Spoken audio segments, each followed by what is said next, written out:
Pessoal, vamos iniciar então? Como eu disse para vocês no videozinho de apresentação, a cada início de aula, a gente vai falar um pouquinho dos nossos objetivos relacionados à aula, de acordo com o plano de aula da escola, tá? Então, hoje, eu vou deixar disponível para vocês e vamos entender um pouco sobre a planta física do centro cirúrgico, a sala de cirurgia, os equipamentos e os materiais fixos e móveis que a gente utiliza dentro da sala operatória, alguns materiais de cirurgia que são estéreis ou descartáveis, e vamos falar um pouquinho também da equipe de atendimento do centro cirúrgico, tá?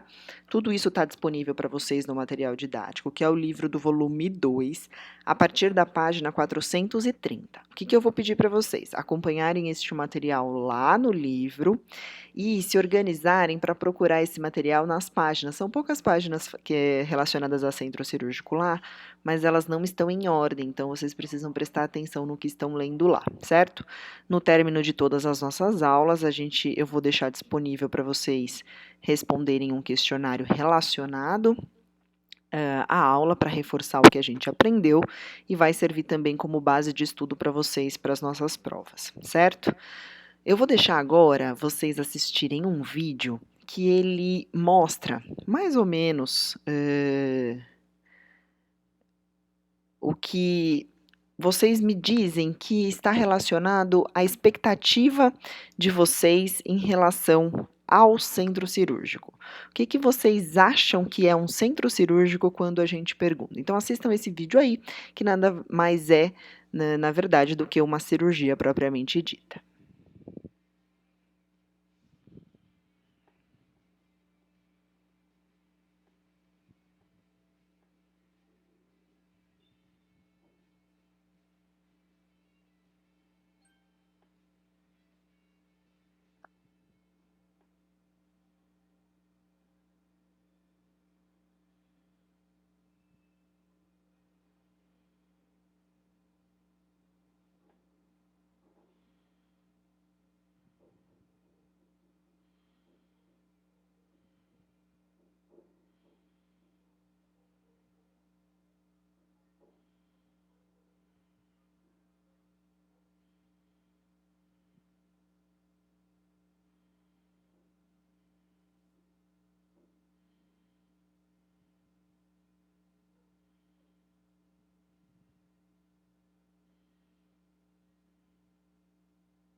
Bom, pessoal, vocês viram lá a cirurgia até o momento em que o médico retirou o apêndice. E aí eu pergunto para vocês, gente, quem olha pelo paciente durante todo esse processo? Porque a gente acaba se encantando com o que vê.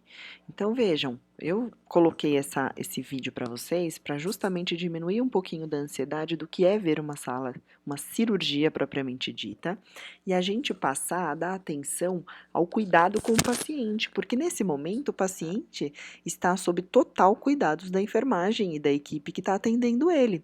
Então, esse paciente não está mais podendo fazer as ações por si. Nós somos responsáveis por tudo. Então, a gente vai discutir esse vídeo um pouco mais para frente, depois no final, né, nas últimas aulas nossas, para a gente entender o processo todo, mas para que fique mais claro que vocês entendam todo o processo de centro cirúrgico, nós vamos separar nossas aulas em centro cirúrgico propriamente dito, recuperação anestésica e central de material e esterilização. Então, eu acredito que dessa forma fique um pouco mais claro para vocês qual é o nosso papel em cada uma destas estruturas, tá? Vamos lá então, o que consiste o centro cirúrgico? O centro cirúrgico ele é constituído de um conjunto de áreas e instalações que permite efetuar a cirurgia nas melhores condições de segurança para o paciente e de conforto e segurança para as equipes. Então, vocês vão ouvir sempre dizer que o centro cirúrgico não atende só o paciente, ele também atende o médico que leva o paciente até lá.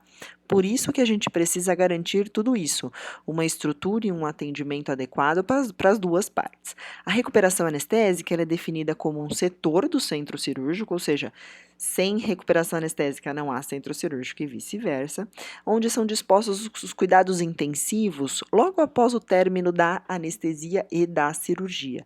Então, a maioria dos pacientes que passam por um processo cirúrgico ou um processo só anestésico, mas normalmente são os dois, nós vamos entender mais para frente o que é um e o que é outro, o paciente precisa de pelo menos 1 hora de cuidado intensivo para se recuperar tanto do processo cirúrgico que ele sofreu, mas principalmente do processo anestésico que ele sofreu. E é lá que ele vai permanecer com a gente na recuperação anestésica. É uma sala que imita um leito de unidade de terapia intensiva, ou seja, ele tem basicamente os mesmos equipamentos que uma UTI, e o paciente permanece por um tempo médio de 1 a 6 horas, como vocês estão vendo aqui, até ele poder ser encaminhado ou para o quarto, que seria aí a unidade de internação, ou para a UTI, caso ele não consiga se recuperar adequadamente e ainda necessite de cuidados terapêuticos intensivos, tá?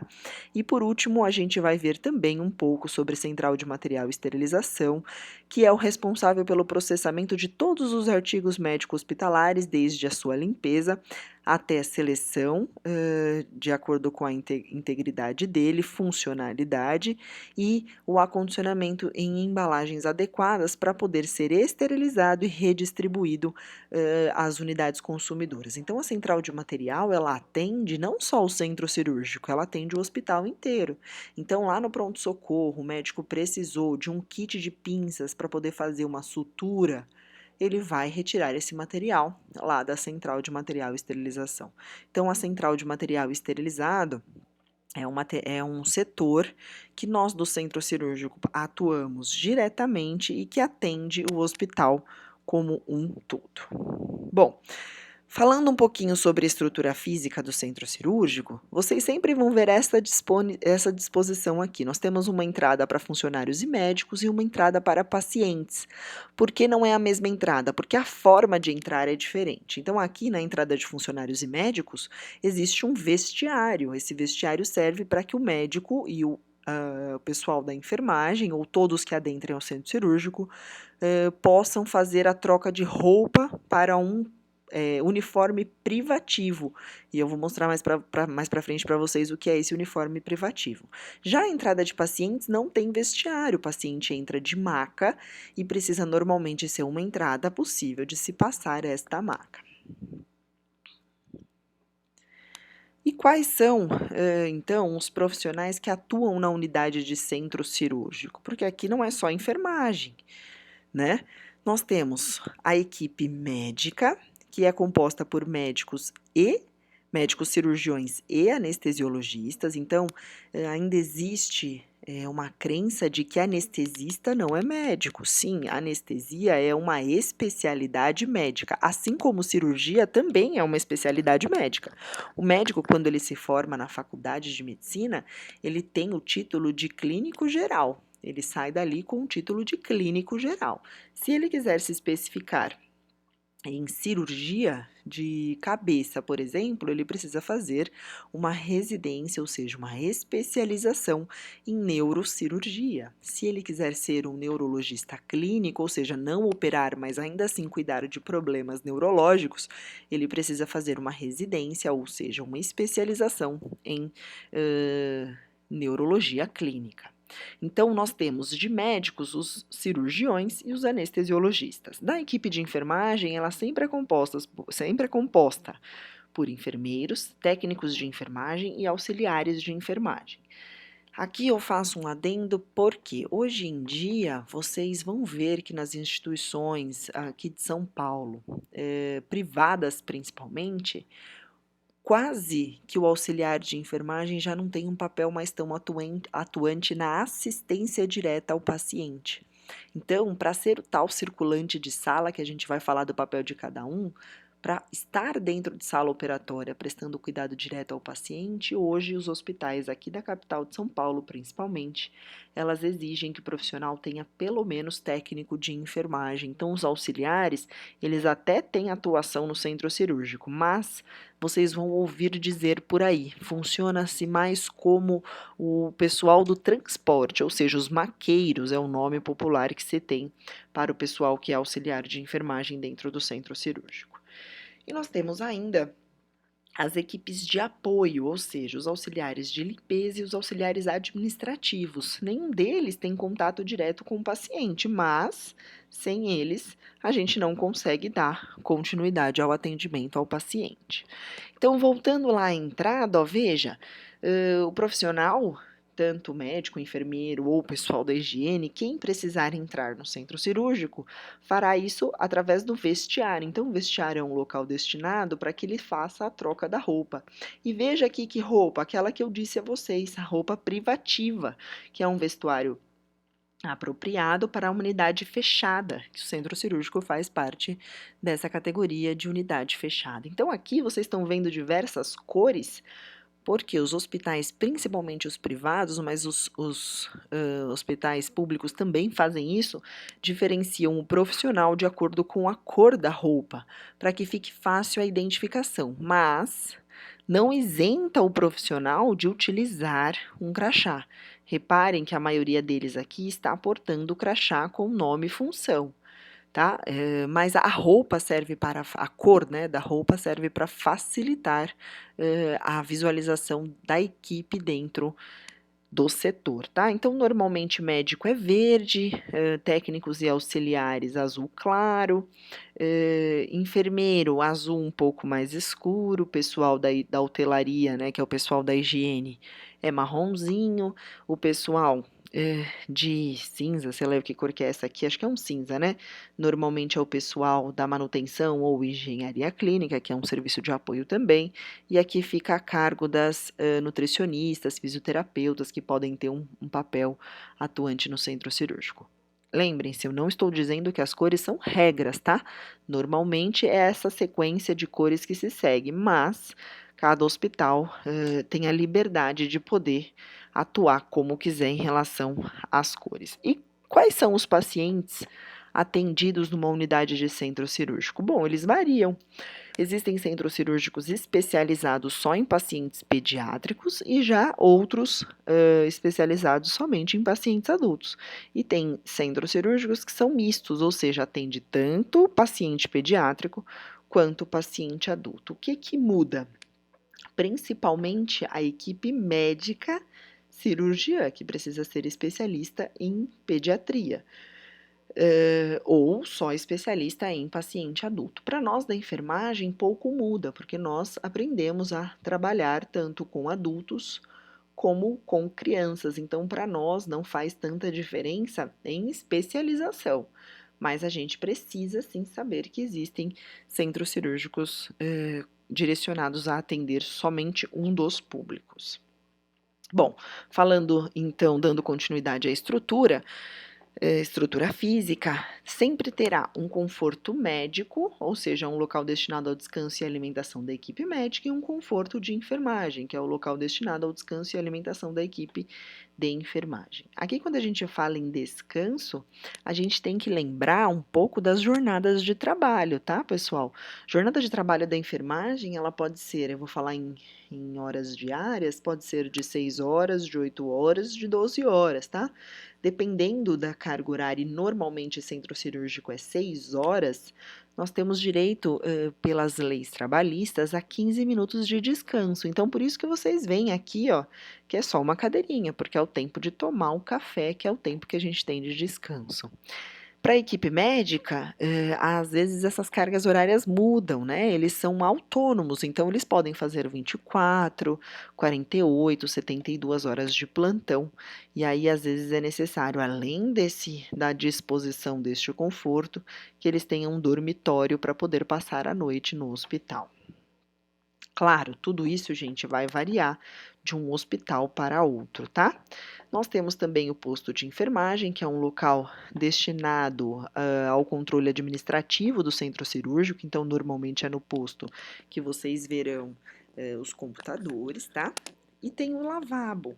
O lavabo, ele é constituído por uma pia de aço, como vocês estão vendo aqui, tem um dispenser de detergente e um dispenser de água. É ali que o pessoal, a equipe cirúrgica, fará a escovação cirúrgica antes de entrar na cirurgia. Temos também uma farmácia do centro cirúrgico, então a farmácia central, normalmente dos hospitais, ela fica em outro andar, mas sempre todo andar de centro cirúrgico terá uma farmácia específica para o centro cirúrgico, porque aqui são dispensados materiais que não são dispensados em outros lugares. Então, fios de sutura, por exemplo, só há necessidade de ter aqui, Por isso que, às vezes, só na farmácia do centro cirúrgico que dispõe desse material. Para os materiais que são esterilizados lá pela central de material, existe também uma sala de guarda destes materiais, que é o tal do arsenal. Então, aí é que ficam dispostos os materiais embalados e reutilizáveis, né? Não é aquele material de uso único, ou seja, descartável, porque o descartável, uma vez que eu abri, eu jogo fora, vai para o lixo. Já aquelas caixas com pinças, tesouras, elas precisam ser lavadas, reprocessadas, para que outro paciente utilize. Então, é aqui, lá no andar do centro cirúrgico, que elas ficarão armazenadas, tá? Nós temos também na unidade do centro cirúrgico um expurgo, e o expurgo provavelmente vai ser igual àquele expurgo que vocês ouviram ou vão ver na unidade clínica mesmo. É um local onde terá uma pia, né, para lavagem de material e uma descarga para dispenser de dejetos do paciente. Só deixei esse daqui bem especificado, que tanto no centro cirúrgico quanto em qualquer outra unidade, para utilizar o expurgo, é necessário que você fique com os EPIs, ou seja, equipamentos de proteção individuais específicos, para não correr risco ocupacional relacionado ao uso deste espaço. Então, é necessário ter gorro, máscara, óculos de proteção, avental impermeável, luva grossa, porque a gente vai mexer aqui com água e provavelmente com algum abrasor para limpar o material, e sapato impermeável. Esses EPIs que nós falamos aqui praticamente são utilizados dentro do centro cirúrgico para qualquer atividade, tá? E aí a gente tem a sala operatória lá, ó.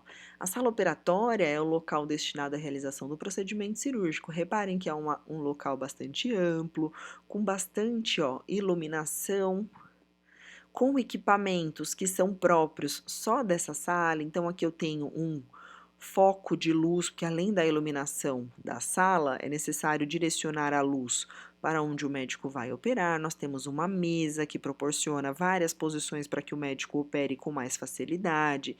Existe aqui um carro, um aparelho de anestesia que serve para fazer a anestesia e a ventilação do paciente que vai ficar entubado. Nós temos um equipamento de vídeo, tanto esse quanto esse daqui, que proporciona que o médico faça aquelas cirurgias menos invasivas ou cirurgias por videoscopia. Ou seja, não precisa mais cortar a pele do paciente, acessar o órgão como vocês viram naquele vídeo que eu passei primeiro. O médico consegue fazer uma cirurgia com menos furinhos na barriga, né, acessando através de uma câmera o órgão que necessita ser operado. Nós temos também microscópio, que serve para fazer menos invasão ao corpo do paciente, e hoje a tecnologia mais atual é a robótica, então o médico opera também via robô. Reparem que todos esses equipamentos básicos, como mesa, aparelho de anestesia, monitor multiparamétrico, suporte de soro, bombas de infusão de drogas, escadinhas, lixos, são todos materiais que vocês vão ver em qualquer hospital, seja ele público, seja ele particular, tá? O que muda às vezes é a tecnologia, então pode ser que vocês vejam um armário de vídeo, imagem um pouco mais tecnológico, um microscópio mais tecnológico, dependendo do lugar onde vocês irão, vocês verão até robôs para operar, mas o básico vocês verão que não muda. Então, só para que a gente conheça um a um, tá lá, o foco central sempre terá um negatoscópio que serve para verificar imagens, né, folhas de imagens de raio-x, sempre terá essa régua de gases aqui, que vai servir para oferecer oxigênio, ar comprimido e vácuo, que é o aspirador, eletricidade, então tem as tomadas de energia elétrica. Isso é o básico da sala, tá? Sempre vai ter, um aparelho de anestesia, um aspirador portátil, que se aquele aspirador, né, o vácuo da parede não funcionar, aqui funciona, um banco para acomodação da equipe, tanto médica quanto de enfermagem. Vocês verão baldinhos de lixo, hamper de lixo e de roupa, que é esse suporte, suporte de soro, balança, para muitas vezes pesar peças, né, de cirurgia que são retiradas. Opa, desculpa. aí que a professora fez bobagem. Aqui, aqui. Ih, pessoal, eu vou cortar aqui. Vamos lá. Estrado, a escadinha, que serve, né, para o médico acessar melhor a altura, e o estrado também serve para ele acessar a altura para melhorar aí a posição para o médico operar. A gente vai ter mesa auxiliar. Normalmente são nessas mesas que ficam apoiados todo o material cirúrgico, então as pinças, as tesouras, as espátulas, tudo que for necessário utilizar para a cirurgia fica apoiado aqui. E reparem que ele tem uma espécie de um varal, que são ganchos para serem dispostas as pinças para facilitar a equipe, né, o instrumentador e o médico, para facilitar aqui a disposição do material. Nós temos foco auxiliar, caso aquele foco da parede não funcione, um aparelho de manta térmica que serve para fazer o aquecimento do paciente durante o procedimento, outros tipos de mesa, essa daqui é mesa de Mayo, reparem que ela tem um formato um pouquinho diferente, ela serve para adentrar em cima da mesa operatória, tá? Nós temos posicionadores de coxim para facilitar o posicionamento cirúrgico do paciente e evitar que ele tenha lesões operatórias. Nós temos um armário artroscópio, que é aquele que eu falei para vocês, ó, pode ser assim, mais tecnológico, pode ser menos tecnológico, mas para que ele serve? Para fazer cirurgias por vídeo, que são cirurgias menos invasivas do que cortar a pele do paciente e acessar o órgão. Então, aqui, através de uma câmera, ele consegue verificar e fazer a cirurgia com um pouco menos de risco ao paciente. Monitor multiparamétrico, que é por aqui que o paciente fica monitorizado durante todo o período de sua cirurgia, e o acompanhado, sempre sendo acompanhado pelo médico anestesista. E aqui, pessoal, eu deixei para vocês mais ou menos o que tem que ter dentro de uma sala operatória, só para vocês terem conhecimentos daqueles materiais que são estéreis e de uso único, ou seja, descartáveis, que tem que ter em sala operatória. Então, é lógico, pessoal, que vocês não vão conhecer esses materiais de cara, mas para quem tem curiosidade, pode procurar na internet através desse nome para saber a imagem de cada um deles. Eu não cobro que vocês saibam isso, mas é importante que vocês tenham conhecimento que esses materiais têm que estar dispostos dentro de uma sala operatória, porque um processo cirúrgico ele demanda a agilidade da equipe. Então, de repente, o médico precisa aqui, ó, de um simples coletor de sonda ou de um cabo de bisturi elétrico e ele não tem.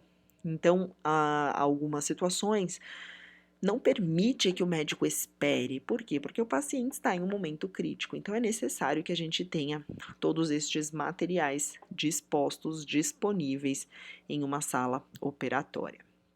Aí a gente tem também a mesa cirúrgica. Reparem que a mesa, ela tem que favorecer qualquer posição que facilite a operação. Então, ela serve justamente para isso, para facilitar a cirurgia, né? Para expor melhor o órgão e facilitar a cirurgia. E ela não é uma mesa simples, ela tem muitos acessórios. Então, arco de narcose é esse arco que vocês estão vendo aqui, ó. Chama-se arco de narcose porque serve para fazer uma barraca para o anestesista. Então, muitas vezes o paciente está posicionado com a cabeça aqui, né? E ele precisa isolar a área da parte de cirurgia. Então, a gente coloca um pano aqui para isolar esta área, por isso que chama arco. Ombreiras são esses dois apoiadores que vocês estão vendo aqui. Se o paciente fica com a cabeça mais baixa do que os pés, ele tende a escorregar. Então, estas ombreiras apoiam o ombro do paciente e evitam que ele escorregue. Suportes laterais, que são as braçadeiras, é isso aqui, ó. O paciente fica igual o Cristo Redentor na cama. Abre os braços e apoia nas braçadeiras. As perneiras são esses daqui, ó, que facilitam a posição ginecológica, por exemplo. Se a paciente vai fazer alguma cirurgia ginecológica ou anal, se o paciente vai fazer alguma cirurgia de hemorroida, por exemplo. Colchonetes em espuma, então tudo aqui é revestido de colchonete, né? Para evitar que o paciente tenha contato com a área de metal da mesa e também para evitar que o paciente tenha algum tipo de lesão em relação ao seu posicionamento. Um cinto de segurança, que eu deixei aqui destacado na foto para vocês, dependendo do posicionamento cirúrgico não é possível colocar, mas se o paciente ficar em DDH, ou que normalmente acontece na grande maioria das cirurgias abdominais, cirurgias de ombro, cirurgias de membros superiores, é possível que a gente coloque essa trava aqui em cima do joelho do paciente, porque de repente, se ele tem um despertar da anestesia fora do tempo, a tendência é que ele tente levantar, e isso impede que ele tente se levantar e provoque um acidente, ou seja, ele caia da mesa cirúrgica, da mesa operatória. Tem também controle remoto ou ela pode ser manual, então vai depender, né, da tecnologia da mesa, ela vai ser de manivela como essa, ou ela pode ser posicionada por um controle remoto.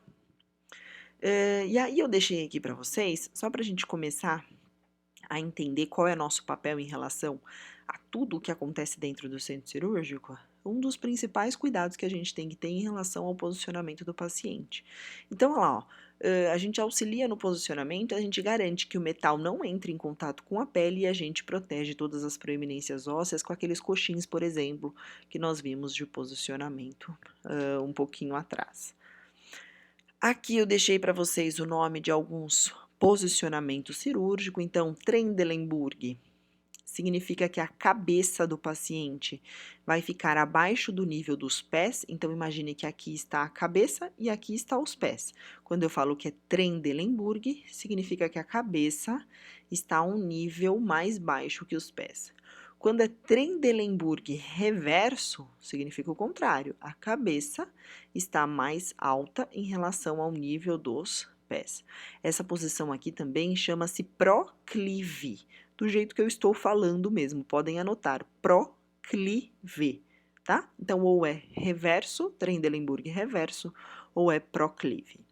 Existe lateral direita, existe lateral esquerda, existe a posição sentada, existe a posição horizontal, existe o semi-sentado. A operação de tireoide, reparem que ele fica em um proclive, só que a cabeça também cai um pouquinho, ou seja, faz uma hiperextensão do pescoço, expondo melhor a tireoide.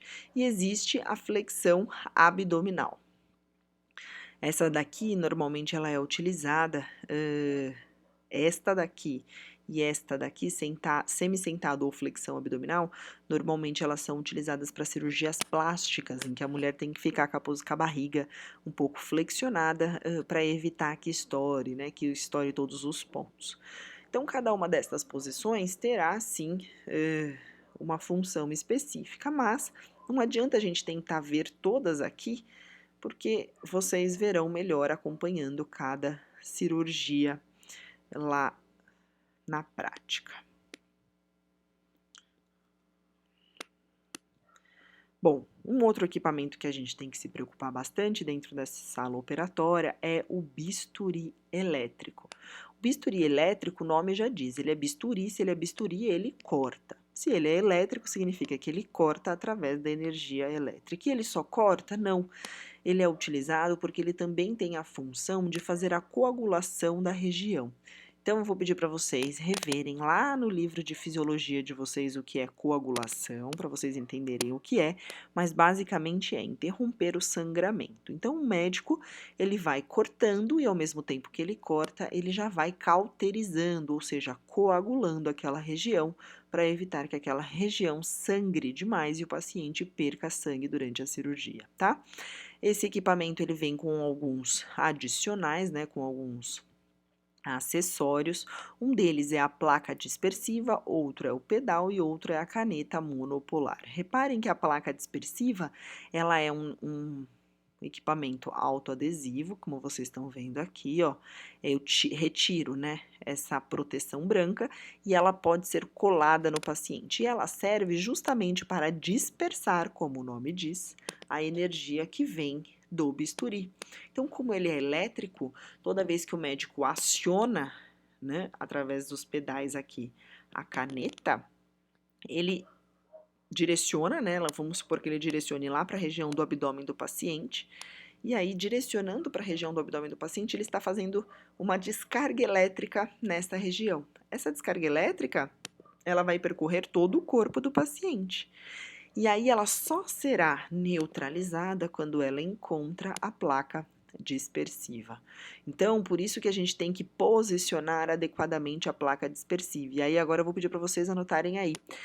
A placa dispersiva, ela tem que ser posicionada o mais próximo da incisão cirúrgica possível. Por quê? Para evitar que a carga elétrica, ou seja, a energia elétrica, percorra muitas partes do corpo do paciente. Então, vamos lá aos cuidados de enfermagem. A gente tem que conectar o pedal e a caneta ao aparelho. Reparem que vem solto, ó, esses plugs aqui fazem com que a gente conecte aqui nessa região. Não se preocupem, vocês não precisam saber agora qual é qual que encaixa. Isso aí vocês verão lá na prática. A gente regula o corte e a coagulação de acordo com o pedido do médico. Então, aqui tem um botão azul e aqui tem um botão amarelo. Botão amarelo, corte. Botão azul, coagulação. O número que a gente vai ter que direcionar isso daí, quem vai falar para nós é o médico, tá? A gente posiciona adequadamente a placa dispersiva. E onde é que a gente faz isso? Na região mais próxima da incisão cirúrgica. E após o uso, a gente faz a desinfecção do equipamento sempre com álcool a 70%, porque é um equipamento que eu vou utilizar em um paciente e para o próximo também. As únicas coisas que são descartáveis, o que é isso? Eu uso e eu tenho que jogar fora. É a placa dispersiva, porque ela é autoadesiva, então ela cola nesse paciente e depois eu retiro dele e jogo no lixo. E a caneta monopolar, que também é de uso único, ou seja, uso individual. Usei, não posso reesterilizar, ela deverá ser jogada fora. Bom, a placa dispersiva, então, como eu disse para vocês, ela vai ser aqui, ó, descartável, mas reparem que aqui do lado eu coloquei uma placa de metal com gelzinho.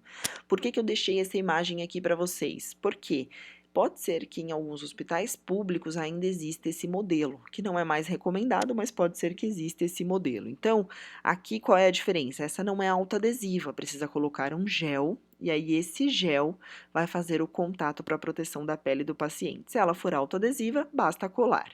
E aí a gente vai colocar a placa sempre em local de ampla massa muscular. A gente vai colocar o gel na placa se for este caso. A gente vai colocar a placa em uma área limpa, seca e sem pelos.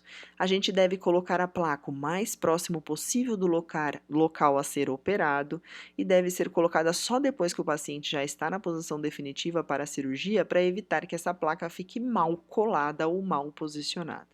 Então, aqui eu coloquei alguns exemplos para vocês no dorso e na região anterior do paciente. Pode ser colocada no bíceps, na região abdominal, na anterior da coxa, na região glútea, na região dos flancos, posterior da coxa ou panturrilhas.